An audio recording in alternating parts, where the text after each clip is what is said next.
എനിക്കിവിടെ പൊതുവെ കറിവേപ്പുകൾ പിടിച്ചു കിട്ടാൻ വളരെ ബുദ്ധിമുട്ടാണ്.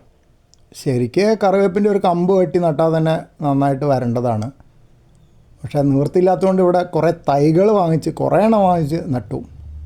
മിക്കവാറുമൊക്കെ ഉണങ്ങിപ്പോയി. കുറച്ചെണ്ണം പിടിച്ച് കിട്ടി. അതും കൊല്ലങ്ങൾ കഴിഞ്ഞിട്ടാണ് കുറച്ചെങ്കിലും ഒരു താഴ്ച വളരുന്ന പോലെ ആയി കാണുന്നത്. അത് കാണാൻ വലിയ സന്തോഷമുണ്ട്. ഈ കറിവേപ്പിൻ്റെ നല്ലോണം തളിര് ഇലകൾ വരുന്നുണ്ട്. അതിൻ്റെ സൈഡിലൊരു പാവൽ കാണാം, കോളിഫ്ലവറിൻ്റെ ഇലയുടെ ഒരു ഭാഗം കാണാം, പിന്നെ അടിയിൽ കുറച്ച് പുല്ലുമുണ്ട്. ഇത് നന്നായിട്ട് വളരുന്നുണ്ട്. ശ്രദ്ധിച്ചില്ല എന്താ കുഴപ്പമെന്ന് വെച്ചാൽ മോർമോൺ ചിത്രശലഭത്തിൻ്റെ കാറ്റർപില്ലർ അഥവാ ലാർവ വന്നിട്ട് ഇലകളൊക്കെ പെട്ടെന്ന് തിന്നു തീർക്കും. 2 ദിവസം വൈകിയാൽ തന്നെ അത് വളരെ വലുതായി വരും, നല്ലോണം കഴിക്കുകയും ചെയ്യും. ചിലപ്പോൾ ഏറ്റവും വലുതിന് 5 സെൻറ്റിമീറ്റർ വരെയൊക്കെ നീളത്തിൽ ഞാൻ കണ്ടിട്ടുണ്ട്, ചില ദിവസം മടി പിടിച്ച് ശ്രദ്ധിക്കാതെ പോയാൽ. ഇതും അതുപോലെ തിരക്കില്ലാതെ വളർച്ചയുണ്ട്, പക്ഷേ അധികം ഉയരത്തിൽ വളർന്നിട്ടില്ല ഈ ചെടി.